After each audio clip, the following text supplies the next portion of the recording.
ओम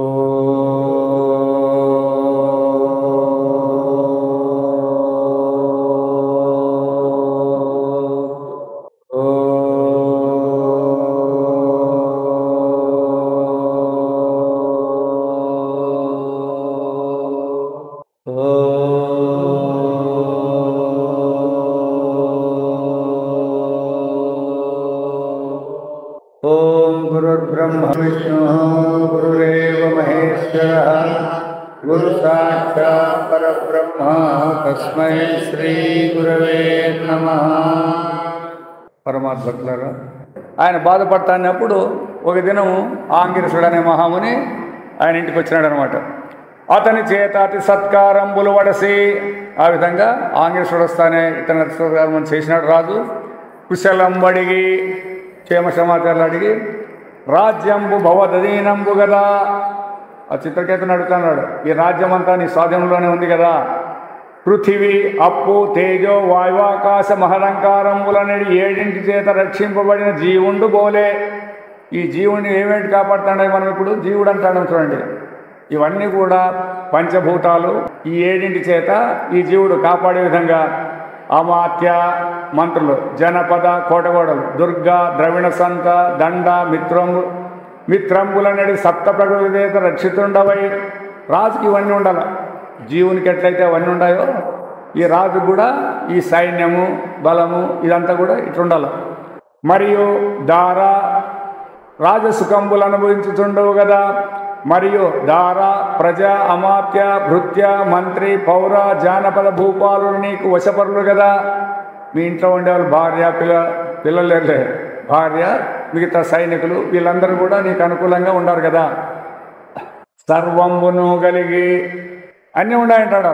మరి సర్వంబును కలిగి సార్వభౌముండైన నీ వదనంబు భిన్నధనంబు కలిగి ఉన్నది కథంబేమి అని ప్రశ్నాడు. అన్ని అనుకూలాలు ఉన్నాయని చెప్తాడు.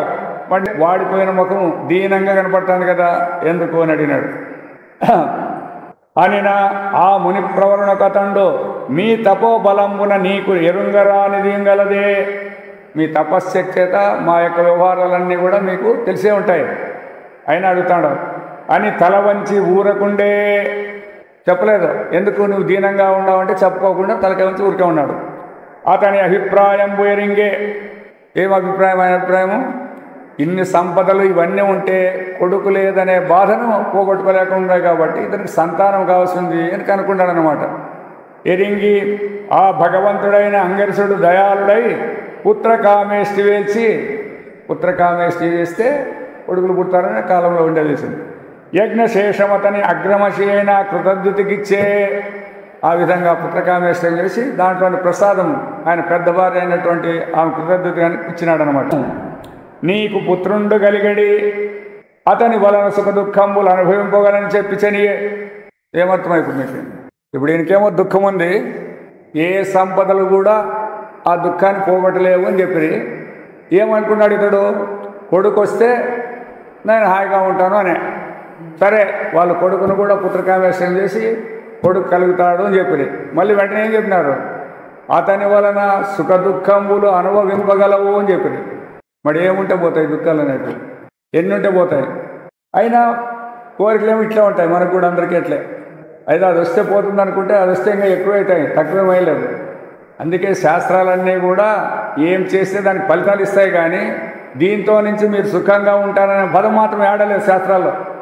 ఒక ఆత్మజ్ఞానం తప్పితే మిగతావన్నీ అంతే అని చెప్తాను. ఆ కృతద్యుతి అని దేవి గర్భంబు ధరించి నవమాసంబులు నిండిన కుమారుని గని 9 నెలలకి కుమారుడు పుట్టినాడు. ఆ కాలమున రాజును సమస్త భృత్య అమాత్య జనంబులు పరమానందంబు పొందిరి. రాజుకు సంతానం లేక అందరూ ప్రజలు కూడా బాధపడుతున్నారు. ఇంత మంచి రాజుకి కొడుకు లేకుండా పోతే ఎట్లా, వంశం ఎట్లా ఉంటుంది అని ఇట్లా బాధపడుతున్నారు. ఎప్పుడు కొడుకు పుడితే ప్రజలు కూడా అందరూ సంతోషపడినారు. అప్పుడు చిత్రకేతుడు కృతస్నానుడై స్నానం చేసి సకల భూషితుండై మంచి మంచి ఆభరణాలు ధరించి సుతునకు జాతకర్మంబు నిర్వర్తించే. కొడుకు జాతక నిర్మం చేశాడు. బ్రాహ్మణులకు అపరిమిత హిరణ్య రజత దానంబులు, బ్రాహ్మణులు పిలిపించి బంగారు వెండి వస్త్రాభరణంబులు గ్రామంబులు కావాలంటే ఒక గ్రామం కూడా దానం చేసినాడు. గజంబులు వాహనంబులు ధేనువులు 6 అద్భుతంబుల దమ్ము చేసే. రాజు తలుచుకుంటే దెబ్బలకేం కొదవన్నట్ల దానాలకేం కొదవలేదు. దండిగా ఎవరెవరికి ఏం కావాలంటే అన్ని ఇచ్చేసినాడు. ప్రాణి సముదాయంబునకు పర్జన్యుండును బోలే. ఎట్లయితే మనకంతా వర్షాలు వస్తే ఎట్లుంటాం మనమంతా, పంటలు పండి ఆ సంతోషం అట్లా ఆ విధంగా. తక్కిన వారలకు ఇష్టకామంబులు వర్షించే. ఇంకా మిగతా వాళ్ళు ఉంటారు కదా, బ్రాహ్మణులే కాకుండా మిగతా వాళ్ళు, వాళ్ళకు కూడా కావాల్సినవన్నీ ఇచ్చేసి పరమానంద హృదయుండే. అంత పుత్ర మోహంబున ఆ కొడుకు పుట్టినప్పటి నుంచి ఆ మోహం, కొడుకు మీద మోహం చేత కృతద్వితీయందు బద్ధానురాగుండై మహీద ఉండు వర్తింపుచుండే. ఎప్పుడు కూడా పెద్ద భార్య దగ్గర కొడుకు దగ్గరే ఉంటున్నాడు. ఎంతోమంది వేలు భార్యలు ఉన్నారని చెప్తున్నాడు, ఎవరి దగ్గరికి పోలేదు అప్పటి నుంచి ఈయన. ఆ విధంగా తక్కిన భార్యలు ఎప్పుడైతే ఈయన ఆమె దగ్గరే ఉండి వాళ్ళ దగ్గరికి రాకపోయినారో సంతాన సంతోష వికలలై, మాకి సంతానం ఉంటే మా దగ్గరికి వస్తాడు కదా, సంతానం లేనందువలన రాలేదు కదా అని వాళ్ళు కూడా బాధపడి ఈ మోహనమునకు కారణంబు పుత్రుడని ఈర్ష్య చేసి, ఆయన అక్కడ మోహంగా ఆమె దగ్గర ఎందుకుంటాడప్ప అంటే కొడుకున్నాడు కాబట్టి ఆ కొడుకు లేకుండా చేస్తే అని ఈర్ష్యం చేసి దారుణ చిత్తులై క్రూరమైన మనస్సు గలవారై కుమారునకు విషం బిడిరి. ఆ పిల్లలకు విషం పెట్టేశారు. సుఖ నిద్రతోని పోలే బాలుడు మృతి పొందే. హాయిగా నిద్రపోయిన వల్ల ఈ పిల్లవాడు కూడా చనిపోయినాడు. అప్పుడు వేగుటయు దాది బోధింపంజని. ఆ విధంగా చనిపోతానే అక్కడ నుండి దాసి ఉంటుంది కదా, ఆమె పోయి ఆ కుమారుని వికృతాకారంబు చూసి విస్మయ శోక భయార్తై పుడమిన్బడి ఆక్రమించే. అప్పుడు ఆ పిల్లవాడిని చూసి బాధపడుతూ ఆమె ఏడుస్తా అంటే, పుడమి నిట్టక నిల్వునంబడి పొక్కుచున్ కడు దీనయ్యై అడుకువేమియులేని వాక్కులను ఆవురంచు విలాపమందు ఎడరుతోపన్నతి హెచ్చినన్ విని భీతితో కడుపు బిట్టవియంగా భూపతి కాంత గ్రక్కున వేగే. ఏమి దాది ఈ విధంగా ఏడుస్తుంది, భయంకరంగా ఏడుస్తుంది అని చెప్పి ఆ రాజు భార్య వెంటనే అడ్డుకొచ్చేసింది. బాలుడొక్కరుండు, ఒకే కొడుకు, పరిణామశీలుడు, బుద్ధిమంతుడు, వంశకర్త, వీళ్ళ వంశాన్ని నిలిపేకి ఆధారమైన వాడు. తపసి వరం వలన పుట్టే. ఎట్ట పుట్టినాడు? ఆంగిరసిన వరం వలన పుట్టినాడు. మిన్నక అటువంటి వాడు ఎట్లున్నాడు? కదలిక లేకుండా కట్టు పొలసి ఉన్నట్టి ఆ కొడుకు చూచి తల్లి అడలదొచ్చే. ఆమె కూడా, ఆ రాణి కూడా విపరీతంగా ఏడ్చక మొదలు పెట్టింది, బాధపడుతుంది. కుంకుమరాగరమ్య కుచకంభములం కడుక జలంబుతో పంకిలమైన భాష్పముల బాల్పడ మజ్జనమాచరింపుచున్. ఆమె ఏడుస్తుంటే ఆమె కుంకుమ కండనీళ్ళతో అంతా కూడా తడుతూ ఉందన్నమాట, ఆ ఎర్రని కుంకుమతో. కంకణ పాని పల్లవ యుగంబున వక్షము మోది కొంచు. 2 చేతులతోనూ ఎదగొట్టుకుంటాడు. అది ఎందుకు? పొడుగు తెచ్చిపోయినాడు కాబట్టి.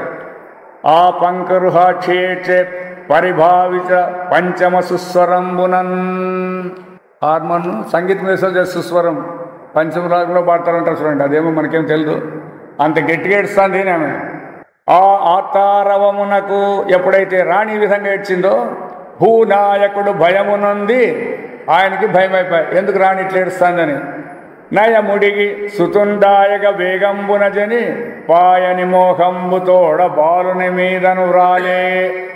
వచ్చే చూసి పరిగెత్తుకుంటూ చూస్తే వాడు చనిపోతే వీళ్ళు ఏడుస్తుంటే ఆ కొడుకు మీద పడినాడు. ఆ రాజు వచ్చి పడి, ఓ పుత్ర, నీ వార్త దంభోళి కూలవ్రేయక. కొడుకు చచ్చినాడంటానే పొట్టబట్టి ఎట్లా చస్తానో ఆ వార్త విని నేను ఎందుకు సాయకోకుండా ఉన్నాను. ఎట్లా జీవనాలు ఎట్లుంటాయని ఆలోచన చేయండి. వాడు లేకపోతే ఈయన సాయాలంట, అంత మమకారాల. ఈ కొద్ది నన్నేటికి జాలి నందించే. నేను ఎందుకు కానీ బతికినాను ఇప్పుడు, నా జాడ ఇంకెట్టిదో. ఇంకా నేనెట్టు బతకల్లా అంటే వీడుంటే బతకల్లా, లేకపోతే లేదు. తూలి మీ తల్లికి దుఃఖం ఎట్లారునో. నాకే కాదు, మీ తల్లి కూడా బాధపడుతుంది, ఆమె కూడా ఈ దుఃఖం ఎట్లా పోతుందో అని తల మొల ఎరుంగక పలవించుచు ఈ విధంగా ఏడుస్తూ భృత్య అమాత్య బంధుజనంబులను కూడి అడవచున్న ఆ రాజు దుఃఖం బెరింగి. ఈ విధంగా ఎప్పుడు రాజు రాని ఏడిస్తే మిగతా వాళ్ళు ఏడ్చాల్సిందే. ఏడ్చుకోకుండా ఉంటే ఎట్లెట్లయితుంది? వాళ్ళు కూడా ఏడుస్తూ ఉంటే ఆ రాజు దుఃఖాన్ని తెలుసుకొని అంగీ తోడగనుజంచే. ఇంతకుముందు అంగీరసుడు వచ్చి కొడుకునిచ్చిండే, ఇప్పుడు నారదుడు పిలుచుకొని వచ్చినాడు. మృతుండైన పుత్రుని పద తలంబున, చనిపోయిన వాని పాదాల దగ్గర మృతుండుబోలే పడియున్న ఆ రాజునుంగనుంగొని ఇట్లని ఈయన చచ్చిపోయినాకట్లా ఆ పిల్లవాని కాళ్ళ దగ్గర పడినాడు. అప్పుడు అతను చూసి అడుగుతాడు అనమాట, నీకు వీడెవ్వడు? ఆ రాజుని అడుగుతున్నాడు. ఇప్పుడు ఏడుస్తాడో కదా, నీకు వీనికి ఏం సంబంధం ఉంది? నీకు వీడు ఎవ్వడు? మీరే చెప్తారు. ఇప్పుడు ఆయన అడుగుతున్నాడు, నీకు వీడెవ్వడని. మీరేమంటారు ఇప్పుడు చెప్పండి? కొడుక సచ్చినాక ఇంకేం కొడుకు సంబంధం ఉంటుందా? బతికింటే తండ్రి కొడుకుంటారు, సచ్చినాక ఇంకా ఏమో ఇంట్లో పెట్టుకుంటారు. ఏమి తండ్రి కానీ భార్య కానీ భర్త కానీ ఎంతసేపు బతికినాక సరే, బతికినాక చనిపోయినాక మరి ఏడ్చేది ఎందుకే? ఏమొస్తుందే? నీకు వీడెవ్వడు? నీవు ఎవ్వనికి శోక సంతాపమందెదు సార్వభౌమ. ఎవ్వని కోసం నీవు బాధపడుతున్నావు. ఆంగ్రీస్ అడుగుతున్నాడు రాజుని. పుత్రమిత్రాదులు పూర్వజన్మంబున ఎవ్వని వారలో ఎరుగగలరే. ఇప్పుడు భార్య భర్త కొడుకులు తల్లి తండ్రి ఉన్నారు. వెనక జన్మలలో మనకి వీళ్ళకి ఎవరెవరికి ఏమో సంబంధాలు ఉన్నాయి చెప్పండి. ఇడిచిపెట్టిపోయినాక ఎవరెవరికి ఏముంటాం? మరి మొదలు లేవు, చివరిలోనూ లేవు, మధ్యలో కలుసుకున్నాయి. పుత్రమిత్రాదులు పూర్వజన్మంబున ఎవ్వని వారలో ఎరుగగలరే. మొదల నదీ వేగమున ఆడకాడకు సిగతంబు కూడుచు చెదరుచుండు. ఈ నదులు ప్రవహించేటప్పుడు ఆ ఇసుక అనేది ఇక్కడ ఉండేది ఇక్కడ, మళ్ళా ప్రవహిస్తే మళ్ళీ ఇక్కడ ఇటు పోతానే ఉంటుంది అనమాట. ఒకసారి వీలు లేకోకుండా పోతానే ఉంటుంది. ఆ రీతి అదేవిధంగా ప్రాణుల గతి గాల గతి చేత ఈ ప్రాణులు ధరించినటువంటి జీవులందరికీ కూడా ఎప్పుడైతే కాలం ఆసన్నమైందో, చనిపోయే కాలం వచ్చిందంటే పుట్టుట చచ్చుట పొసగుచుండు. పుట్టేది ఉంటుంది, చచ్చేది ఉంటుంది. కాన భూతములకు కలుగు భూతంబులు మమతతోడ విష్ణుమాయ చేసి. ఇదంతా కేవలము ఆ భగవంతుని మాయ. నా కొడుకు, నా తండ్రి, నా భర్త, నా భార్య మమకారాలన్నీ కూడా కేవలము మాయ చేసి. దీనికి అడలనేలా. ఏమిటి గెడుస్తావు దీనికోసం? మాయకి ఏడుస్తారా ఎవరన్నా? స్వప్నంలో బంగారు దొరికింది, మెలకు వచ్చింది, పోయింది. ఎంతమంది ఏడుస్తారు? ఎట్లా చెప్తే ఎట్లా కనుక్కుంటుంది దాన్ని అంత గురించి సులభంగా? ఆడేం దొరికింది, ఈడొస్తే వాడు ఎక్కడ పోయేది? సేమ్ జాగ్రత్త వచ్చిపోతుందో జాగ్రత్త కూడా అట్లే వచ్చిపోతుంది. అయితే ఈ రెండు వచ్చిపోయే చూసేటువంటి తానికేమని వంటుకుంటాయి అనేది ఇక్కడ వేదాంతం అంతే. అందుకోసమే ఎప్పుడైతే సంబంధం కల్పించుకుంటే బాధ అవుతుంది, సంబంధం లేదనుకుంటే. అదేవిధంగా మన దేహం కూడా నేనని సంబంధం కల్పించుకుంటే, దేహం నేనే అనుకుంటే దానికి వచ్చేటువంటి బాధలన్నీ నాకే వచ్చినాయి అంటారు. అయితే ఆ బాధలన్నీ కూడా మనకు తెలుస్తూనే ఉంటాయి. నా కడుపు నొస్తుంది, కాలు నొస్తుంది, తలకాయ నొస్తుంది అంటారు. అన్నప్పుడు అవి మీకు విషయమైనారా మీరైనారా అని. మరి విషయము మనం చూస్తానని పుస్తకము విషయము, నీకు దానికి ఏం సంబంధము? మరి కడుపు నొస్తుంది, కాలు నొస్తుంది నాకే తండ్రి కదా. ఇంతే, వేదాంతంలో ఎక్కువ లేదు. విషయము విషయి, చూసేవాడు చూడబడేది. ఈ రెండు ఏకమవుతాయో వేరు వేరు ఉంటాయని కనుకోవాలి. ఇంతే. ఎప్పుడైతే నీకు ఇవన్నీ దేహ బాధలన్నీ తెలుస్తాయంటే అవన్నీ విషయాలు అయిపోయినాయి. దానికి నీకే కావాలంటే దానికి ట్రీట్మెంట్ ఇప్పి, అది వేరే మాట, నాకనద్దు. కాబట్టి ధృతి దుగులగానేలా ధైర్యం ఎందుకు పోగొట్టుకుంటారు? బుద్ధి దళపవలదే భూత సృష్టి. ఈ విధంగా విచారం చేయాలి అందరూ. ఈ భూత సృష్టి ఎట్లా జరుగుతుంది అంటే మొదట లేదు, తర్వాత చనిపోయిన తర్వాత లేదు, మధ్యలో తగిలించుకుంటాం కదా. దీని గురించి విచారం చేయండి. మరియు నీవు చిత్రకేతుడు, మేము ఆంగిరసునారదు తక్కిన వారలను ప్రవర్తమాన కాలమున కలిగి. ఇప్పుడు అందరూ ఉంటాం ఇక్కడ. జన్మంబునుంది, జన్మము వచ్చినట్లుంది. మృత్యు వలన విరామమునుల వారమై. మృత్యు వచ్చినప్పుడు నారదుడు ఉంటాడా, ఆంగిరసుడు ఉంటాడు, చిత్రకేతుడు ఎవరుంటారు? చావు పుట్టువులకు నిక్కువంబు లేదు. సత్యం కాదు అది. పుట్టేది సచ్చేది సత్యం కాదు. మరి కనపడుతుంది కదా, పుట్టే వాళ్ళు చూస్తుంటారు. సత్యం లేదని శాస్త్రం చెప్తుంది. ఎట్లా అని. కాబట్టి ఈ జన్మ అనేది, సృష్టి అనేది ఎట్లా జరుగుతుంది అంటే కేవలము తప్పు కల్పన చేత అంటుందంటే, లేదా తప్పు సంకల్పన ద్వారా జరుగుతుంది. దానికి ఉదాహరణ ఎట్లా అంటే, ఇప్పుడు మనం తాడును చూసినాము, తాడును పూర్తి చూడలేదు, ఆ తాడు పడింది. దాన్ని ఏమంటాడో నువ్వు? పాము పాము అంటాడు. ఇప్పుడు పాము సృష్టి అయింది కదా, పాము ఉందంటే పాము సృష్టి అయింది కదా. మరి అది నిజంగా సృష్టి అయిందే, లేక తప్పు తెలివితేత సృష్టి అయిందే? అంతే. ఇప్పుడు కూడా మన సృష్టి కూడా ఇంతే. విచారం లేనందువలన సత్యం అంటున్నారు. ఇప్పుడు దానికి ఏమి పుణ్యాలు ఉన్నాయి? ఆ పాము పుట్టేదానికి ఏం కారణం ఉంది? తాడని యథార్థ జ్ఞానం లేనందువలన పాము అనేది సృష్టి అయింది అంతే. అందుకే కర్మలతో పుట్టేదట్లే లేదు, ఇంకో దానితో పుట్టేదట్లేదు, ఏం లేదు. విచారం చేస్తే పుట్టుక లేదు. ఈశ్వరుడు తన మాయ చేత భూతజాలంబుల వలన భూతంబులను పుట్టించును. మరి ఉంది కదా అంటే అప్పుడు చెప్తారు. మళ్ళీ ఏదో ఒకటి కథ చెప్పాలి, ఏదో ఒకటి కథ చెప్పాలి కదా. మరి ఉంది మాకు కాని వస్తుందంటే చెప్తాడు. దానికి భగవత్ స్వామి కథ చెప్పిండు మాకు సన్నది. ముసలోడు అంటే కుటుంబంలో ముసలోడు ముసలాయి ఉంది, ఇంకా పిల్లలందరూ ఉన్నారు. వాళ్ళందరూ కూడా మాకు కథ చెప్పని అడుగుతానంట అందరినీ.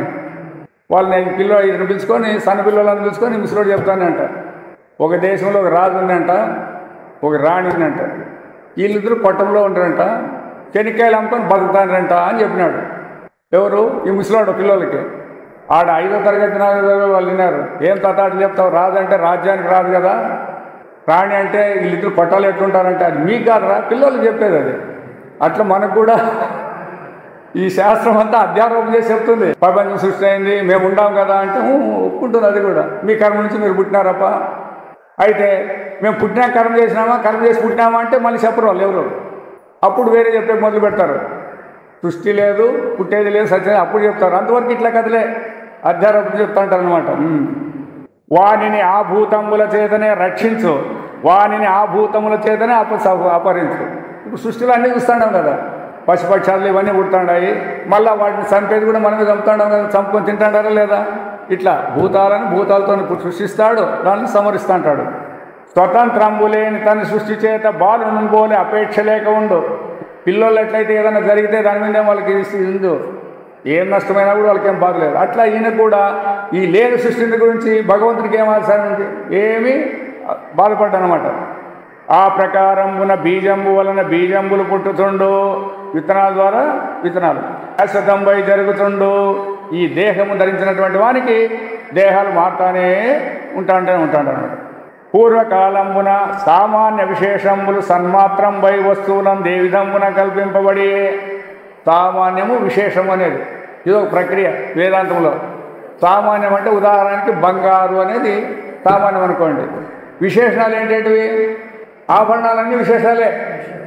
అయితే ఆ విశేషాలన్నీ సామాన్యాన్ని నుంచి స్వతంత్రంగా ఉన్నాయా? అట్లా అర్థం చేసుకోవాలన్నమాట. విశేషాలు కనపడతాయి కానీ సామాన్యాన్ని నుంచి ఉండట్లేదు. ఉండేది ఏమిటి? విశేషాలుగా ఉన్నప్పుడు సామాన్యమే, సామాన్యంగా ఉన్నప్పుడు కూడా సామాన్యమే.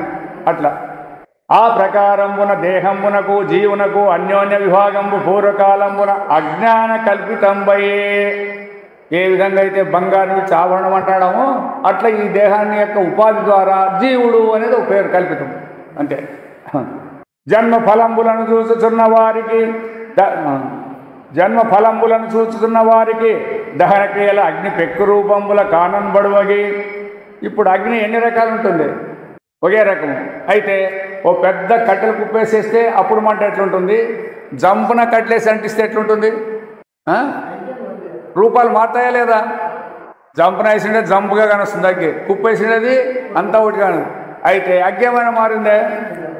ఆ విధంగా జన్మ ఫలాలు కూడా ఇట్లా ఉంటాయని ఒక తూరు ఒక రకం అనిపించేవాడు వీడే. దహన క్రియల అగ్ని పెక్కు రూపంబులగా నబడి ఒక్కండైన జీవుడు పెక్కు భంగుల వెలుగుతుండో. ఇప్పుడు మానవుడు, దేవుడు, రాక్షసుడు, పశువు, క్రిమి, కీటకము ఏదైనా పుట్టాడు ఒకడే. అనిపించేవాడు మాత్రం ఒకటే, వాడు సచ్చలేదు. అందుకే పరమాత్మకు సావు కాదు, జీవునికే వ్యవహారం. ఇప్పుడు జీవుడు చనిపోయినాడు అంటారు కదా, చనిపోయినట్లయితే వాడు చేసిన పాపపుణ్యాలు ఎవరు అనిపించాలా అని. వాడు నాశనం అయితే వాడు చేసిన పాపపుణ్యాలు ఎవరు అనిపించాలా? వాడు ఉండే తీరాలా. మరి జీవునికే లేదు, వాడు నాశనమైనట్టు లేదు, నాశనమైతే అనిపించేవాళ్ళు లేరు. మరి అట్లా తప్పుడు కల్పితమైన జీవుడే నాశనం కాకపోతే పరమాత్మ ఎట్లా లేకుండా పోతాడు? ఇవన్నీ ఆత్మజ్ఞానము చాలక అంతే. ఇదంతా కూడా స్వరూప జ్ఞానం లేదు మనకు, విచారం అనేది లేనందువలన దేహ సంయోగంబున స్వప్నమునందు భయావహమైన ప్రయోజనంబు నడుపుతుండి మేలు కాంచే. స్వప్నంలో భయంకరంగా అడవిలో పోతాడన్నట్ల, తర్వాత కూలొచ్చి వారి మీద పడినట్ల చంపే ప్రయత్నం చేసినప్పుడు దీనికి మేలకు వచ్చింది. ఆ భయం అంతా ఉంటుందా పోతుందే? ఉంటుందంటారు కొంతమంది.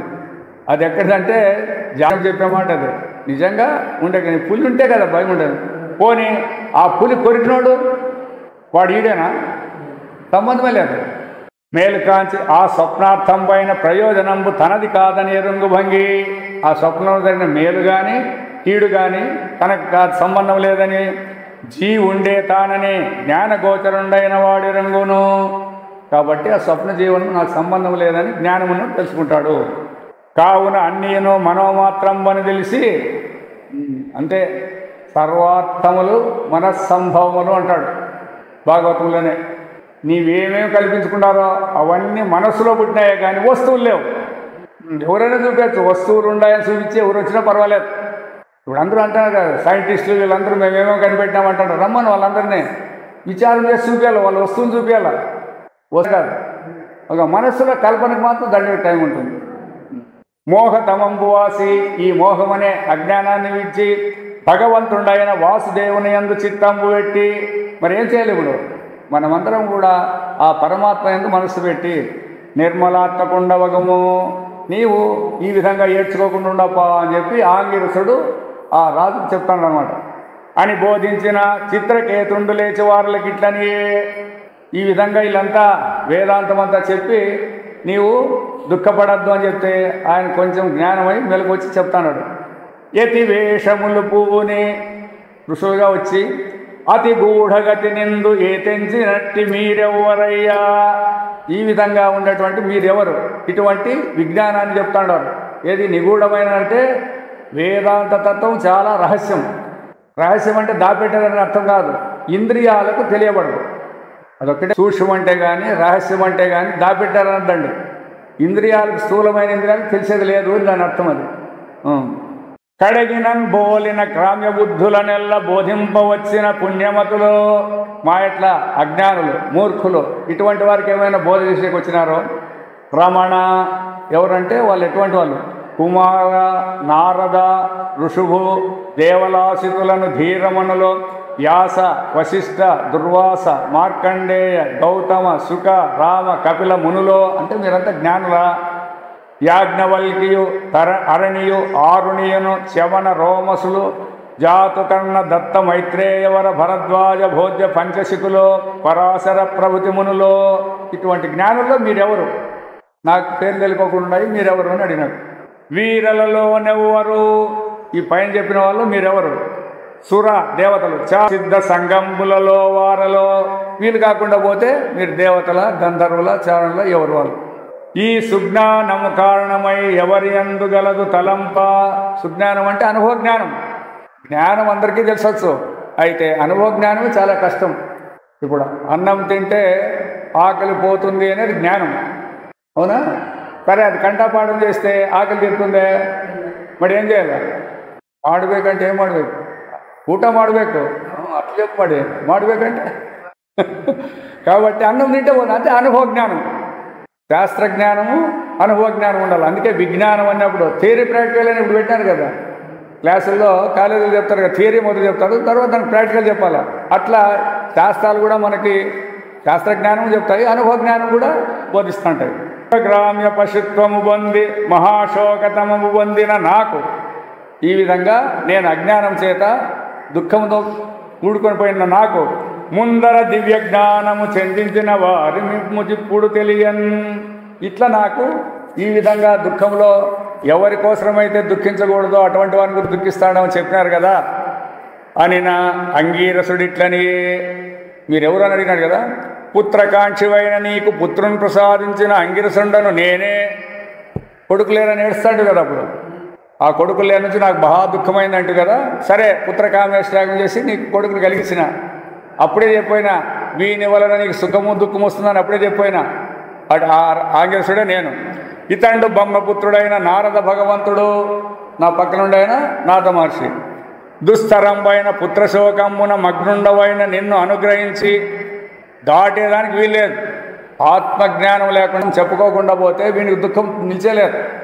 అటువంటి దుస్తరంబైనటువంటి ఈ పుత్రశోకం నుంచి బయటకు వేసేదానికోసం పుత్రిని అనుగ్రహించి పరమ జ్ఞానం ఉపదేశింపవచ్చితిమే. నీకు జ్ఞానాన్ని కలగజేసేకి వానికి నీకు సంబంధం లేదు అని చెప్పేదానికి వచ్చినాం. నీ దుఃఖం పెరిగి పుత్రినిచ్చితిమేని. సరే, వీళ్ళకి శక్తులు ఉన్నాయి, అన్నీ లేకోకుండా పోలేదు. సరే, మళ్ళీ కొడుకుని బతికిసిస్తాం అనుకోండి, అప్పుడేమవుతుంది? పుత్రవంతులైన వారి తాపంబు నీ చేత అనుభవింపబడు. మిగతా వాళ్ళు కొడుకులు తెచ్చిపోయినప్పుడు మళ్ళీ వాళ్ళని బతికేసి వస్తూ ఉంటుంది. ఇట్లా అది సంపన్నం లేదు. ఈ ప్రకారంబు లోకంబున సతులను గృహంబులను సంపదలను శబ్దాదులైన విషయంబులను రాజ్య వైభవంబులను చెంచలంబులు ఏవి శాశ్వతం కానే కాదు. మావని మనం ఎంత గట్టిగా అనుకున్నా అవన్నా ఇడిచిపెట్టిపోతాయి, లేదా మనమన్నా ఇడిచిపెట్టిపోవాల్సిందే. ఈ రెండింటిలో ఏదో చెంచలంబులు మరియు రాజ్యంబును భూమియు బలంబును ధనంబును భృత్య అమాత్య సృజనంబులను మొదలైనవి శోక మోహ భయ పీడలం చేయుచుండును గాని సుఖంబుల నేనేరవు. మీరు ఎన్ని సౌకర్యాలు సమకూర్చుకుంటే అవన్నీ మనకు దుఃఖాన్ని కలిగజేస్తాయి. ఇప్పుడు కూడా పూర్వకాలము ఇన్ని సౌకర్యాలు లేవు మన ఇంట్లో. ఏంటంటే ఆ గ్యాస్ పొయ్యిలంట, ఫ్రిడ్జ్లంట, అవి ఇవన్నీ ఉంటాయి కదా. అప్పుడు పొయ్యిలో కట్టెలు పెడతాను పూజ చేస్తాను. ఇప్పుడు ఇవన్నీ వచ్చిన దాని నుంచి కరెంటు పోతే ఇబ్బంది, అవి ఏమైనా చెడిపోతే ఇబ్బంది. ఇంట్లో ఉంటాయి అవన్నీ. ఏం చేస్తావు? దుడ్లు పెట్టి కొనుక్కుంటాం, పని చేయవు. మరి సౌకర్యాలు ఎంత ఎక్కువైతే అనానుకూలాలు అంత ఎక్కువైతాయంట శాస్త్రం చెప్పేది. మీకు సౌకర్యాలు ఎంత తక్కువైతే అంత అనుకూలాలు ఉంటాయి. అవునంటే వినేవాళ్ళు ఎవరు? కాబట్టి సుఖంబులు నేనేరవు గంధర్వ నగరంబులను బోధ మనోతంబులను బోలే. ఆ గంధర్వ నగరం అంటే మాయని, ఈ స్వప్నలబ్ధం అంటే స్వప్నంలో మనకి ఏం లభించినా కూడా అది పుణ్యం కావచ్చు పాపం కావచ్చు, మనకు సంబంధం లేకుండా ఉంటాయి కదా. ఆ విధంగా అర్థంబు బాసి కాననబడుచు మనోభవంబులైన అర్థంబుల గూడి స్వార్థంబులై కాననబడనేరవు. కాబట్టి కర్మంబుల చేత ధ్యానంబులు చేయుచుండు మనంబులు, ఈ కర్మల గురించి ధ్యానం చేసే మనస్సులు నానా కర్మంబులగుచుండును. అనేకమైన కర్మలు పొద్దున చెప్పినట్టు వింటరే లేదో మీరు. ఒకదాన్ని సరి చేసేకపోవాలంటే ఇంకోటి 10 లేసి కూర్చుంటాయి, దాన్ని సరి చేసేకపోవాలంటే 100 లేసి కూర్చుంటాయి. మీరు చేసినట్ల పెరుగుతాడేదే కానీ తరిగే క్వశ్చనే లేదు దీనిలో. అందుకే ఆ లోటును భర్తీ చేసుకోవాలంటే ఏం లోటు లేదనుకుంటే సులభం. లోటు ఉందంటే అయిపోయింది ఇంక వీడు జీవితాంతం అంతా కూడా భ్రష్టు పట్టి తిరగాల్సిందే. ఈ దేహంబు ద్రవ్య జ్ఞాఖ్యాతకంపై దేహికి వివిధ క్లేశ సంతాపంబులు చేయుచుండును. ప్రతి మానవుడు ఎందుకు వచ్చినట్టే ఎవరెవరు ఏదో చెప్తారు కారణాలు ఇవే. దుడ్లు సంపాదించాము, దుడ్లు పోయినాయి, లేకపోతే కొడుకులు ఇట్లున్నారు, అట్లా ఇవే చెప్పుకుంటుండేది ఎంతసేపు ఉన్నా కూడా. కావున నిర్మలంబైన మనంబు చేత ఆత్మగతి వెదికి ఏం చేయాలి? ఇప్పుడు మన స్వరూపాన్ని వెతులాడుకునే ప్రయత్నం చేయాలంతే. దీనిలోనే వెతులాడి సక్సెస్ అయిపోద్దండి.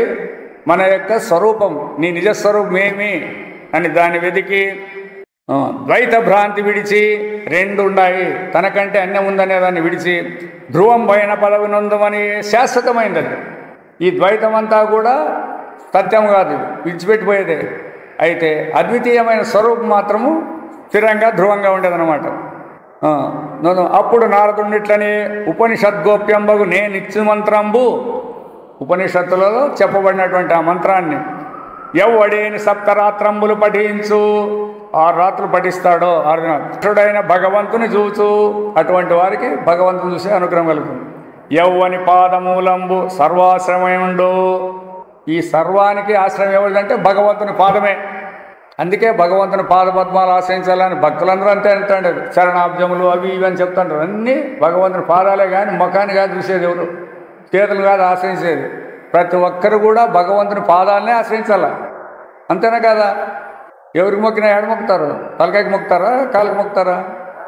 భగవంతునికే పాదపద్మాలకే ఆశ్రయం, అంతా అక్కడే ఉందన్నమాట.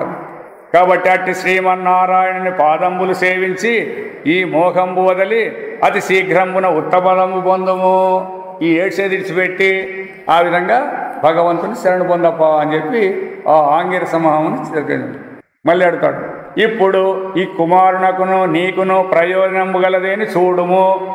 పడుకుంటే సరే, అది కూడా చూపిస్తాను, ప్రాక్టికల్ చూపిస్తాను, చూడండి. అది ఈ కొడుక్కి నీకేమైనా ప్రయోజనం ఉందంట, సరే చూడట్లు కూడా అని నారదుండు ఆ పుత్రుని కళేబరంబు చూసి ఆ మృతదేహాన్ని పిల్లవని చూసి, ఓ జీవుడా నీకు శుభం బయ్యడు అంటేనే బతకదు. శుభం అంటే ఏమి? బతికేసినాడు.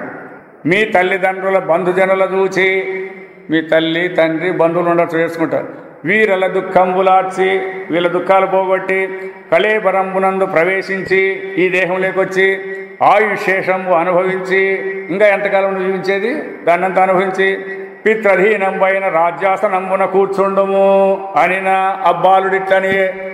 మీ నాయన సంపాదించినట్టు సింహాసనం రాజు, దాంట్లో కొన్నాళ్ళు ఉండి ఇలా సంతోషపెట్టప్పా అని చెప్పినాడు. అప్పుడు అవన్నాడు, కర్మవశమున ఎందును సుఖము లేక. ఆ పిల్లడు చెప్తాడు, వెనక చేసిన కర్మల వలన ఎక్కక దేవ తిరియజ్ఞోనుల తిరుగు నాకు.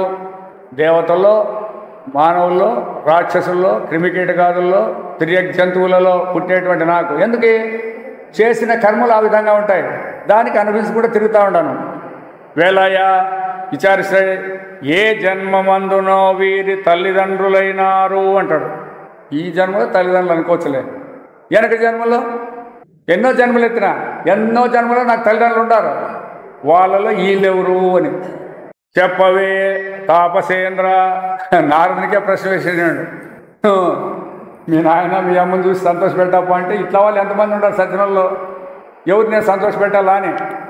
బాంధవ జ్ఞాతి సుతులను పగతులు ఆత్మపరులు ఉదాసీన మధ్యస్థ వర్గములు ఒక్కొక్క జన్మమునకు, ఒక్కొక్క జన్మలో బంధువులు, మిత్రులు, శత్రువులు, స్నేహితులు రకరకాలైతేనే ఉంటారు, ఎవరెవరో ఏమేమి కథ. కాబట్టి ఎర్రయ ప్రాణికినొక వామి నిజము గలదే. వరుస ఒక్క వరుస పడి చూస్తాం, తల్లి, తండ్రి, భార్య, భర్త, కొడుకు, తల్లి, ఇట్లా ఏదైనా ఒక్క వరుస చూపండి. ఆ జన్మలోనన్నా కానీ జన్మలు మారినట్లల్లా మారుతూనే ఉంటాయి. మరి యాదాన్ని ఆశ్రయించాలా అని. రత్నములు హేమములు అనురాగలీల నమ్మకంబుల ఈవల ఆవలైన భంగి. ఈ బంగారు కానీ రత్నాలు కానీ ఇవి ఒకే రకంగా ఉండవు. బంగారుని ఇప్పుడు గొలుసు చేపిస్తారు, మళ్ళీ రేపు నెక్లెస్ చేపిస్తుంటారు, ఇట్లా మారుతూనే ఉంటాయి కదా అవన్నీ. దాంట్లో కూడా రత్నాలు కూడా మారుతూనే ఉంటాయంటన్నమాట. నరులందు జీవుండు ప్రాప్తుడగుచు. ఈ విధంగా ఈ మానవుల్లో జీవత్వాన్ని పొందుతూ ఎలమి తిరుగుచుండు తానెందు చెడడు. కాబట్టి వీడు తిరుగుతాడు, వీడు మాత్రం నాశనం అయ్యే పనే లేదు. ఎవరు? ఈ జీవుడు అనేవాడు నాశనమయ్యేది లేదు. ఒక్కడై నిత్యుడై, ఒకడే నిత్యుడంటే ఎప్పటికీ ఎక్కడెక్కడ లేక సరది జన్మాదుల శూన్యుడగుచు సర్వంబు నందుండి సర్వంబు తన యందునుండగా. ఇది మళ్ళా భగవంతుని యొక్క విషయం. సర్వంబు నందుండి, అన్నిటి యందుండి, సర్వంబు తన యందునుండంగా, అంతా తనలోనే. ఇది భగవద్గీతలో కూడా వస్తుంది. మయా తతమిదం సర్వం జగదవ్యక్తమూర్తిన మత్సాని సర్వభూతాని నచాహం తేషవస్థిత నచ మత్సాని భూతాని పశ్యమే యోగమైశ్వరం అంటాడు భగవంతుడు. అన్నీ నా యందున్నాయి, నేను వాని యందు లేను, అవి లేనే లేవు. చెప్పండి ఇప్పుడు ఏం చెప్పాలి దీనికి? అన్నీ నా యందున్నాయి, నేను వాని, అవి లేనే లేవు. ఇదే పదమే ఇక్కడ. అన్నీ ఎక్కడ చూసినా వస్తాయి, ఇవే పదాలే వస్తాయి. మరి ఎట్లా అర్థం చేసుకోవాలి మనం ఇప్పుడు? అన్నీ నా యందున్నాయి, నేను వాని యందు లేను, అవి లేనే లేవు అంటే ఎవరు ఉండేది ఇది ఇక్కడ? పరమాత్ముడు అంటే మనందరి కథ ఏమి? దానికి ఉదాహరణగా చూడండి, సులభంగా అర్థమయ్యేదానికి. ఇప్పుడు బంగారు నందు ఆభరణాలు ఉన్నాయా? ఆభరణం నందు బంగారు ఉందా? ఆభరణాలన్నీ ఉన్నాయి. ఇప్పుడు ఆభరణంలో బంగారు ఉందా లేదా? అదే నేను నిదానంగా ఆలోచించి. ఇప్పుడు బంగారులో ఆభరణాలు ఉన్నాయి, ఆభరణంలో బంగారు ఉందా లేదా? చెప్పు. అదే బంగారే ఆభరణంగా తోరుతాడు. అయితే ఆభరణం సత్యం కాదన్నా. ఇప్పుడు భగవంతుడు చెప్పిండే మాట సరిపోతుందా లేదా? బంగారు నా అన్నీ ఉన్నాయి, నేను బంగారు దాంట్లో లేను అనింది. ఇప్పుడు దాని ఎందు లేనంటే ఆభరణాలు ఉంటాయా ఉండవా? పదానికి అర్థం సరిగ్గా చెప్పు. అవి లేనే లేవు అంటాడు. ఇప్పుడు ఆభరణాలన్నీ స్వతంత్రంగా ఉన్నాయా అని. అట్లా ఇది కూడా అంతే. ప్రపంచమంతా తనలో ఉంది, తాను ప్రపంచంలో లేడు. కాబట్టి ప్రపంచం లేనే లేదు అని అర్థం. అది సర్వంబునందుండి సర్వంబు తన యందునుండంగా సర్వాశ్రయుడనంగా. అన్నిటికీ ఆశ్రయం అదే. మళ్ళీ ఆభరణాలన్నిటికీ బంగారాశ్రయం, కానీ ఆభరణాలు స్వతంత్రం కాదు. సూక్ష్మమై స్థూలమై సూక్ష్మాధికములకు సామ్యమై, ఇంకా ఏమేమి ఉన్నాయో అవన్నిటికి కూడా తానే ఆశ్రయమై స్వప్రకాశమున వెలిగి. పరప్రకాశం లేదు పరమంతుడు, స్వయం జ్యోతి. అఖిలంబు చూచుచు అఖిల ప్రభావుడై అఖిలంబు తన యందు అడచికొనుచు. అంతటినీ చూస్తాడు, అంతా తన యందే ఉంది. అంటే ఏమి? తను విడిచి ఏది లేదు అని అంతే. చూస్తాడంటే చూసే పని లేదు ఇక్కడ. ఆత్మ మాయా గుణంబుల ఆత్మమయముగాగా విశ్వంబు తన సృష్టి ఘనత చెంద చేయుతుండును సర్వ సంజీవనుండు. ఈ విధంగా పరమాత్మ భగవంతుడు చెప్తాడు కదా, నా మాయ చేత దీన్నంతా సృష్టించి ఆ మాయకు నేను కట్టుబడుకోకుండా ఉంటానని చెప్పినాడు కదా. అట్లా కాబట్టి ఇక్కడ జరిగే విశేషాలన్నీ కూడా మనకు విచారం లేదు. ఎప్పుడు విచారం లేకపోతే ఏది కనపడినా కూడా సత్యంగానే కనపడుతుంది. ఆ తాళ్ళలో పాము కనపడినట్టు కనపడుతూనే ఉంటుంది. కాబట్టి ప్రతి ఒక్కరు కూడా పెద్దల దగ్గరికి వచ్చి, మహాత్ముల దగ్గరికి వచ్చి, తెలిసిన వాళ్ళ దగ్గర తెలుసుకుంటే నేర్చుకోవాలి. దానికి వీళ్ళంటారు మాకు పురుషత్తే లేదు అని. అంటే కష్టపడేకి పురుషత్తు ఉంది, ఆనందించేకి మీకు పురుషత్తు చెప్పేది. దానికే భగవంతుడు ఏం చేసినట్టు వీళ్ళకి తెలివి లేదని ఆయనే నిద్రను అనుగ్రహించినాడు. వీళ్ళు ఎట్లా ఇడిచిపెట్టేటట్లేరు, ఏదో కనీసము ఆ రోజుసేపన్నా హాయిగా ఉండాలని ఆయనే అనుగ్రహించినాడు దాన్ని. అదంతా అది కూడా లేకపోతే ఎవడు బతికిన నిష్ప్రయోజనమే.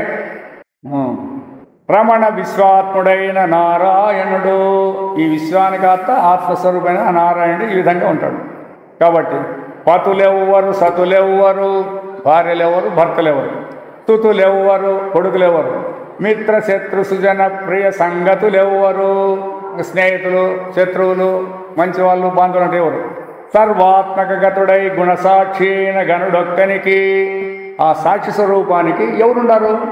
అంతా తానే, తన నుంచి ఎవరు లేరు. మరి ఇంకోరు ఎవరు ఎక్కడి నుంచి వస్తారు అని చెప్పినాడు. మరియు సుఖ దుఃఖములు పొందక, భగవంతునికి ఏమైనా సుఖ దుఃఖాలు ఉన్నాయా? సర్వ అంతటి అందు కూడా ఉదాసీనం. పరమాత్మయుండు ఆ పరమేశ్వర రూపుండైన నాకును మీకును ఎక్కడి సంబంధము అని చూడటమాట. ఆ పిల్లడి చెప్పి వేదాంతం అంతా నా స్వరూపం ఎటువంటిది? సుఖ దుఃఖములు పొందక, నాకు సుఖము లేదు, దుఃఖము లేదు. సర్వ ఉదాసీనుడై, అంతటి యందు ఉదాసీనము కలిగి, పరమాత్మయుండు ఆ పరమేశ్వర రూపుండైన నాకు. నేను ఎవరు అనుకుంటాడారు? పరమేశ్వర స్వరూపుడై నేను. ఈ తల్లిదండ్రులు ఏడుస్తాడారు, ఈ దుఃఖం పోగొట్టాలంటే నాకేం పట్టింది అని. మీకు ఎక్కడి సంబంధము, మీకు దుఃఖమునకు పని లేదు అని చెప్పారు. మీరెవరు కూడా నన్ను గురించి బాధపడాల్సిన పని లేదు అని పలికి ఆ జీవుండు పోయే వెళ్ళిపోయాడు. ఉపదేశం చేసే వెళ్ళిపోయాడు. ఇది డైరెక్ట్ ప్రాక్టికల్. వాళ్ళు చెప్పిన కథ కాదు. ఇప్పుడు చిత్రకేతుని డైరెక్ట్గా తెలుసు కదా, నా కొడుకు వీడిని ఎంత నాకు మమకారం ఉండే, వీడు సస్తే ఎవరి కోసం బతకాలా అని ఏడుస్తాడు కదా. ఇప్పుడు ఏం చెప్పాడు? నీకు నాకు సంబంధం లేదు కొట్టేసిచ్చాడు. అప్పుడు అని పలికిన చిత్రకేతుడు బంధువులు అతి విస్మిత చిత్తులైరి. వాళ్ళకి ఆశ్చర్యమే, ఏంద్రా ఇట్లా చెప్పాడు, మామంతా సంబంధాలు ఉన్నాయని మనం అనుకుంటే మీకు మాకు సంబంధం లేదని చెప్పి శోకంబులు విడిచి ఇంకా దుఃఖాలు విడిచిపెట్టి, ఇంతవరకు మమత ఎంతవరకు ఉండడానికి సంబంధం ఉంటే మనం, నీకు నాకు సంబంధం లేదంటే ఇంట్లో కూడా అట్లే కదా. తల్లిదండ్రులు అంటారు నీకు నాకేం సంబంధమయ్యా, ఎప్పుడు సంపాదించి పెట్టినాక సంపాదించక ముందే ఊరిన పడి ఉంటారు. సంపాదించి పెట్టి పెండ్లాం వస్తానే ఏం సంబంధం ఉంది? ఎందుకంటే అది కూడా చెప్పాడు స్వామి, చెప్పాడు మాకు. వీళ్ళు ఎందుకు గాను పెళ్లి కాకముందు ఇంత తల్లిదండ్రుల కింద ఉంటారంటే భూ వండి పెట్టేవాళ్ళు లేకుండా ఉంటారంటే వీళ్ళు. ఆ భూ వండి పెట్టేవాళ్ళు వచ్చినాక ఏడన్నా బాడిగిని తీసుకొని ఉందాం ఇంకేమి, ఒకటే పోతే భూ వండుకునే సాధ కాదు కదా, దాని నుంచి చెప్పిన మాట వింటాడారంట అంతవరకు. కాబట్టి పెళ్లి చేసినాకనే భాగాలు పోయేది, అంతవరకు పోయలేదు, ఎవరు పోయలేదు. కాబట్టి ఎప్పుడైతే ఈ విధంగా చెప్పేసినాడో మోహంబులన్ బాసి, వాళ్ళకి కూడా ఆ యొక్క మోహం అనేది పోగొట్టుకొని యమునా నది యందు ఆ కుమారునకు ఉత్తర కర్మములు నిర్వర్తించిరి. చనిపోయిన వానికి దహన క్రియలు ఏమేమి చేయాలో అవన్నీ చేసినారు. చిత్రకేతుండు గాఢ పంకంపున పడిన ఏనుగును బోలే, బ్రహ్మాండమైన బురదలో ఏనుగు పడితే పైకి లేసి వచ్చే వీలుంటుందే లేదు. ఆయన ఇప్పుడు ఇతడు అటువంటి మోహంలో పడి కూడా గృహాంత కూపంబు వెలవడే, ఆ అజ్ఞానంలోంచి బయటపడి కాళింది నదికి పోయేందు విధిపూర్వకంగా కృతస్నానుడై మౌనంబుతోడ నారదునకు నమస్కరించే వచ్చి నారదు నమస్కరించాడు. అతండు ప్రసన్నుండై భగవన్మంత్రంబు విధిపూర్వకంగా అతనికి ఉపదేశించే. ఆ విధంగా ఆ మంత్రోపదేశం ఏ విధంగా చేస్తే నువ్వు ధన్యుడైతావు, పరమాత్మ ప్రాప్తి పొందుతావు అనేది ఉపదేశం అక్కడ. అంగరిస్తోడగూడి బ్రహ్మలోకంబునకు జనియే. ఈ విధంగా ఆయన నారదు ఉపదేశించి బ్రహ్మలోకానికి పోయాడు. చిత్రకేతుండును నారద ఉపదేశ మార్గంబున నిరాహారుండై, ఆహారం లేకోకుండా సమాధినితుండై నారాయణ రూపంపైన విద్యను ఆరాధించే. ఆ పరమాత్మ యొక్క సంబంధించిన విద్యను తెలుసుకొని సప్తారాత్రాంతంబున ఆ 7 దినాలైన తర్వాత అప్రతిహతమైన విద్యాధరాధిపత్వము, ఆ విద్యాధరునికి ఉండేటువంటి మహిమలు ఏముంటాయో అటువంటిది భాస్వద్రత్య దివ్య విమానమును, బాగా ప్రకాశించేటువంటి ఒక విమానము నారాయణ గ్రహం పొంది మనోగమున జరిగించుండ కొన్ని దినంబులకు. ఇట్లా ఎప్పుడైతే ఆ భగవంతుని యొక్క అనుకూలం చేత ఆ యొక్క విమానంలో తిరుగుతూ ఉన్నాడు అనమాట. ఇట్లా తిరుగుతూ తిరుగుతూ తూరి ఒక తూరి కైలాస పర్వతం పోతాడు ఆయన. పోతాండి చూస్తాండి ఏం చేస్తున్నాడు, ఒక చోట విషయతృష్ణాపరులైన నరపశువులు పరతత్వం పోయిన నిన్ను మాని ఐశ్వర్యకాములై తక్కని దేవతలను భజించుతుందరు. భగవద్గీతలో కూడా చెప్తాడు ఈ మాట. ఎందుకంటే జనులు వెంటనే సుఖాలు కావాలని నన్ను విడిచిపెట్టి వేరు వేరే దేవతల్ని ప్రార్థిస్తూ ఉంటారు అని చెప్తాడు. వారిచ్చు సంపదలు రాజకులంబునను పోలే వారలను కూడి నాశంబు పొందుతుండును. వాళ్ళేమిస్తారు, దేవతలు ఇకుండా పోరు. అయితే ఆ ఆస్తులు పోతాయి, దాంతోపాటు వీళ్ళు కూడా నాశనం అవుతూనే ఉంటారన్నమాట. నిన్ను విషయకాములై నిన్ను సేవించిన వారు వేచిన విత్తనమ్మునను పోలే దేహాంతర ఉత్పత్తి నొందకుండుదురు. అట్లా కాకోకుండా ఎవరైతే భగవంతుని సేవిస్తే వేయించిన విత్తనము మళ్ళీ మొలకెత్తుందే, మొలకెత్తుంది. ఆ విధంగా భగవంతుని సేవించిన వారికి మళ్ళా జన్మ రాకుండా పోతుంది. కాకుండా నిర్గుండమైన జ్ఞాన విజ్ఞాన రూపమునందిన నిన్ను గుణ సమేతునుగా అజ్ఞానులు భావించుందరు. నీ భజనం రూపుననైనా మోక్షము ప్రసాదించు. ఇది ఆ భగవంతుని భజన ఏ రూపము, నవ్విధ భక్తులు అంటారు కదా. తను హృద్భాషల సఖ్యము శ్రవణము దాసత్వమును వందనార్చనము సేవయు ఆత్మలో నెరుకైన సంకీర్తనలు చింతనమ్మను ఈ 9 భక్తి భావన సర్వాత్మం హరించేరవచ్చుని. కాబట్టి ఏ విధంగా భగవంతుని, అంతేకాదంట భగవంతుని తిట్టుకుంటూ కూడా చేశారంట, భగవంతునితో శత్రుత్వం పెట్టుకొని కూడా చేశారంట. అలుకనైన చెలిమినైన కామముననైన బాంధవమునైన భీతి తలపగా భగవంతుని చేరవచ్చు. కామోత్కంఠత గోపికల్ భయమునన్ కంసుండు వైరక్రియా సామాగ్రిని శిశుపాల ముఖ్యను సంబంధులై వృష్ణు. ఇట్లా ఏ విధంగా భగవంతుని మీరు చేయండి, ఆ నామస్మరణ ఉండాలి. ఇప్పుడు అదే అడుగుతారన్నమాట వాళ్ళు. వీళ్ళందరూ శిశుపాలుడు వీళ్ళందరూ కూడా చనిపోయిన తర్వాత ఆయనలో ఐక్యమవుతారు కదా. అప్పుడు ధర్మరాజు అడుగుతాడు ఎందుకు వీళ్ళు ఇట్లయినారు అని. అప్పుడు చెప్తాడు ఆయన కూడా, ఈ దేహానికి దానికి సంబంధం లేదు పరమాత్మ అని చెప్పుతూ, ఇప్పుడు హిరణ్యకశిపుడు ఎట్లా ఉన్నాడు పరమాత్మనేందు, మీ నారాయణుడు ఎక్కడ ఉండారా అని ఎప్పుడూ నారాయణ ధ్యానంలో ఉన్నాడా వేరే వ్యవహారంలో ఉన్నాడా. అట్లా ఈ శిశుపాలుడు వాళ్ళు కూడా 24 గంటలు తిడతాండేదే ఎవరిని, శ్రీకృష్ణుని. కాబట్టి మీరు భక్తితో నామ ఉచ్చారణ చేసినా పర్వాలేదు, శత్రుత్వంతో చేసినా కూడా పర్వాలేదు, అంతూ ఉండాలి. అతని సేవ అతని యొక్క భజనే ఉండాలా అని. కాబట్టి నీ భజనం ఏ రూపుననైనా మోక్షంబు ప్రదాదు. స్థితమతివైన నీవు భాగవత ధర్మోపకారమున నించితివి. ఆ ప్రకారంబున సర్వోత్కృష్ణుడవై నిన్ను సనత్కుమారులు మోక్షంబు కొరకు సేవించున్న భాగవత ధర్మందు జ్ఞానహీనుండు ఒకడునూ లేడు. ఆ భగవద్భక్తులైనటువంటి వాళ్ళు జ్ఞానం లేకుండా అజ్ఞానులు ఎవరూ లేరు, అందరూ జ్ఞానులే. అన్య కామధర్మములందు విషము బుద్ధి చేత నేను నాకు నీకు అని వచించున్నవాడు, వేల బుద్ధి చేత నువ్వు నేను అని ఈ విధంగా వివరణ చేస్తాడు అన్నమాట. కాబట్టి స్థావర జంగమ ప్రాణ సమూహమునందు సమంబైన భాగవత ధర్మముల వర్తింపుతున్న మనసునికి భగవద్దర్శనము వలన పాపము క్షయించుట ఏమి చిత్రము. ఎన్ని పాపాలు చేసినా కూడా ఆ భగవంతుని నామస్మరణ ద్వారా వాటిని అనదొక్కి దీని వలన ధన్యలేదానికి వీలుంది. ఇప్పుడు భగవత్పాదావలోకంబున నిరశ్వాసయ అమలుండనైతిని మూఢుండనైన నాకు పూర్వకాలంబున నారదుడు అనుగ్రహించి భగవద్ధర్మంబు దయచేసి అది నేడు నాకు వరదుండవైన నీ కథంబున దృష్టంబయ్యి అని చెప్తాడు. ఎవరు అరయ నారదుండు అంగీసడు తత్వముసిగినారు దాని కథన నన్ను చూడగలిగే నా భక్తి మదిగలిగే నా పతంబు నీకు నమ్మగలిగే అని ఇతడు పోతా పోతా ఆదిశేషుని చూస్తాడనమాట. మొట్టమొదట ఆ ఆదిశేషుని చూసినప్పుడు ఆ విధంగా నీకు ఇటువంటి పుణ్యం కలిగింది అని ఆయన చెప్తాడనమాట. తర్వాత మళ్ళీ ఇక్కడ వస్తుంది కొంచెము. మరియు విజ్ఞాన అభిమానులైన మనుష్యులకు, విజ్ఞానం అంటే జ్ఞానం, అతి సూక్ష్మమైన ఆత్మగతిని స్థానత్రయ విలక్షణమైన చతుర్థాంశంబు నెరింగి. మాండుక్యోపనిషత్ జాగ్రత్త స్వప్నము సుషుప్తి తుర్యం.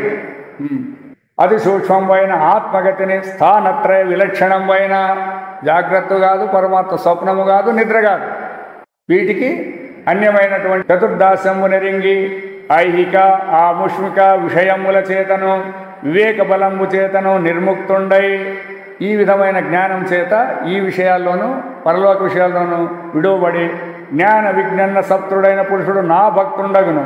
ఈ విధంబు గలవారలు యోగ నైపుణ్య బుద్ధి గలవారునై స్వార్థంపైన ఆత్మచేతన్ పరమాత్మను తెలియచుందురు. కాబట్టి ఇప్పుడు ఆత్మను తెలుసుకోవాలంటే ఏ విధంగా తెలుసుకోవాలా? ఆత్మచేతనే ఆత్మను తెలుసుకోవాలా. మనస్సుతో కానీ బుద్ధితో కానీ ఇంద్రియాలతో తెలుసుకునే కాదు. ఎందుకు అన్నట్లయితే ఆ పరమాత్మ స్వరూపాన్ని గుర్తించాలంటే పరమాత్మ స్వరూపం తప్పితే వేరేది గుర్తించేయలేదు. అవన్నీ కల్పనలు, అందులో అంతర్గతాలు. కాబట్టి వాటికి తెలుసుకుంటే యోగ్యత లేదు. కాబట్టి ఎప్పుడు కూడా అనుభవాన్ని అనుభవంతోనే గుర్తించాలా, తనను తనలోనే తనను తెలుసుకోవాలా అని వేదాంతం చెప్పేది. వీళ్ళంటారు తనను తానే తనలోనే ఎట్లా తెలుసు. దానికి ఉదాహరణ ఒక్కటే. ఏ విధంగా మీరు ఆనందాన్ని పొందుతారంటే మీ సుశుద్ధిలో ఆనందాన్ని ఏమిటితో ఎట్లా పొందుతురి? మాకు నిద్రలో ఆనందం వచ్చిందంటున్నారు కదా. ఏ ఇంద్రియాలతో ఏ విషయాలతో ఎవరు ఆనందాన్ని పొందినారు చెప్పండి. తనలోనే తానే తనతోనే ఆనందం అంతే. తన స్వరూపే ఆనందం అంతే. పొందేది లేదు, ఇడిచిపెట్టేది లేదు. కాబట్టి అని ఆశేష భగవంతుడు ఆశేషుడు విద్యాధరపతి అయిన చిత్రకేతునను బలికి అతనికి అదృష్టండిపోయి ఏ దిక్కున సర్మాత్మకుండైన అనంతుడు అర్ధానంబు నుండి ఆ దిక్కునకు విద్యాధరవర్త నమస్కరించే. ప్రతి ఒక్కరూ ప్రత్యక్షమవుతారు, బోధ చేస్తారు, మళ్ళీ అదృశ్యమవుతారు. ఆ విధంగా ఆశేషుడు పోయిన దిక్కి ఈ నమస్కారం చేసి గగన చరుండైచని లక్షల సంఖ్యలైన దివ్య వర్షంబులు, లక్షల సంఖ్యలు తిరిగినాడు ఏం కథ అయినా బతికిండేది. దివ్య వర్షంబులు అవ్యాహత బలేంద్రుడై పరమయోగి పురుషులను దివ్య మునీంద్ర సిద్ధ చారణ గంధర్వులు వినితి చేయంగల కుల శైల ద్రోణులను రమ్య ప్రదేశంబులను సకల ప్రసిద్ధ ప్రదేశంబులను వినోదింపుతూ శ్రీనారాయణ దత్తంబగు దివ్యమానందము జరించునుండే. ఈ విధంగా అతడు తిరుగుతూ ఉండి ఇంక సంక్షిప్తంగా ఈ కథ చాలా ఉంటుంది, ఇంకా అంత లేకోకుండా ఈ విధంగా పోతూ పోతూ కైలాస పర్వతం మీదకి వచ్చినాడు. అప్పుడు ఈశ్వరుడు ఆ పార్వతీదేవి తొడ మీద కొట్టేపెట్టుకుని కూర్చున్నాడంట. ఇప్పుడు మనవాడు కిందికి దిగినాడు, విమానంలోంచి మాట్లాడుతున్నాడు. అవునయ్యా, ఎవరైనా భార్యలతో సభాసదులు, దేవర్షులు, రాజర్షులు, దేవతలు అందరూ ఉంటారు. ఇట్లా చోట భార్యను తొడ మీద కొట్టి వెనుకుంటే ఈయన బుద్ధి ఉందా అని అడుగుతాడు. ఎవరికి? ఈశ్వరునికి. అప్పుడు ఈశ్వరుడు నవ్వి ఊరినే ఆమె ఇడిచిపెట్టుంది, మొగుని తిట్టినాక ఇడిచిపెట్టుందే, ఆమె శాపం పెట్టేస్తుంది. ఏమని? నీవు రాక్షసయంలో పుట్టుకోని చెప్తాడు. పుట్టుకొని చెప్తుంది. సరే అది తిగి తల్లి నా తప్పయింది, సరే నీవు శాపం పెట్టినట్లే నేను రాక్షసుడై పుట్టానంటే వృత్రాసుడై పుట్టాడు. అప్పుడు ఆ విధంగా పోయిన తర్వాత ఈశ్వరుడు చెప్తాడు ఈ పార్వతితో, నీవేమో అతను శాపం పెడుతుంది కదా, ఏమన్నా నీకు ఎదురు మాట్లాడినాడా? మాట్లాడలేదు. ఎందుకు మాట్లాడారంటే వాళ్ళ జ్ఞానం మాట్లాడలేదు వాళ్ళు. కారణం ఏమి అంటే లేని దానికి ఎందుకు కొట్టాడాలా అని. కాకపోతే అతనికి కూడా పార్వతికి శాపం పెట్టే శక్తి ఉందంట. కాబట్టి నీవు ఎప్పుడు కానీ జ్ఞానం ఇట్లా తడుకోవద్దు అని చెప్పి ఆ ఈశ్వరుడు పార్వతికి ఉపదేశం చేస్తాడు అన్నమాట. కాబట్టి ఈ విధంగా మన వ్యవహారం అంతా కూడా తప్పు తెలివిలో ఉంది. కాబట్టి ఈ తప్పు తెలివిని పోగొట్టుకునేకి ఈ విధంగా మనము ఇక్కడ 4 దినాల నుంచి కూడా ఈ యొక్క జ్ఞాన యజ్ఞాన్ని జరుపుతుంటారు. ఎంతోమంది విన్నారు. అయితే విన్నాం అందరము. దానికి ఒక మాట చెప్తాడు స్వామి, అంటాడు మీరు ఇంటి నుంచి వచ్చిన వాళ్ళు ఇంటికి అట్లే పోతారా వేరే విధంగా పోతారా అని అడిగే మాట. ఇంటి నుంచి ఎట్లా వచ్చినారో అట్లా పోతారా వేరే విధంగా పోతారా అని ఏం చెప్తారు? కాదప్పా, ఇప్పుడు ఇంట్లో నుంచి మీరు వచ్చినారు, మా కొడల పంచి మేము ఊరు వచ్చినారు, పోయేటప్పుడు కూడా మీరు అట్లే పోతారా వేరే విధంగా పోతారా అని ఇంటికాడి నుంచి వచ్చినట్లే వచ్చి అట్లే పోయినారంటే ఏం రావాల్సిన పని లేదు. ఇంటికి ఆడ అజ్ఞానులుగా వచ్చినారు, మళ్ళీ ఇప్పుడు పోయేటప్పుడు కూడా అట్లే పోతామంటే ఇంకేం పోయినట్లా. కాబట్టి మార్పు ఉందనేది గుర్తించాలా. అది ప్రశ్నలో ఉండే తాదాత్మ. అది మనం ఏమంటాం, వచ్చినట్టు పోతాము అంటారు, అట్లా అనకూడదు. కాబట్టి ఈ 4 దినాల నుంచి మనం వినిందానంతా కూడా 100కి 100 రూపాయలు చేసే కాదు. ఎందుకంటే మనకు పూర్వజన్మ వాసనలు దండిగా ఉన్నాయి, మన దగ్గర లేకుండా పోలే. మహానుభావులకే ఇప్పుడు సనక సనానాలు జై విజయులు ఉంటారు కదా, వాళ్ళు సనక సనాలను అడ్డుకునే దానికి వాళ్ళు రాక్షసేనంలో పుట్టమని శాపాలు పెట్టారు. అట్లా జరుగుతుంటాయి. కాబట్టి దానికి భయపడాల్సిన పని లేదు. అయితే భరతుని కథ విన్నారు కదా, పూర్వజన్మ శృతి ఉంటుందని. కాబట్టి మనకు ఈ పరమాత్మ చింతన అనేటువంటి వాసన ఉంటుంది. కాబట్టి మన పాప జన్మలు ఎత్తినా ఆ స్మృతి ద్వారా మరలా దీన్ని మనం అనిపించాలంటే మళ్ళీ మానవులై పుట్టాల, దానికి భయపడకూడదు అనమాట. కాబట్టి ప్రతి ఒక్కరు కూడా దీన్ని విడవకుండా ఇక్కడ ఏమేమి చెప్పినారో ప్రజలు మనం చేయాల్సిన కార్యక్రమాలు అవన్నీ గుర్తుపెట్టుకొని ఆ విధంగా ఆచరిస్తే మనకు ఈ జ్ఞానం యొక్క ప్రయోజనం చేకూరుతుంది. కాబట్టి భగవంతుడు మనందరికీ అటువంటి సద్బుద్ధిని ప్రార్థిస్తూ ఇంతటితో ఓం నారాయణ.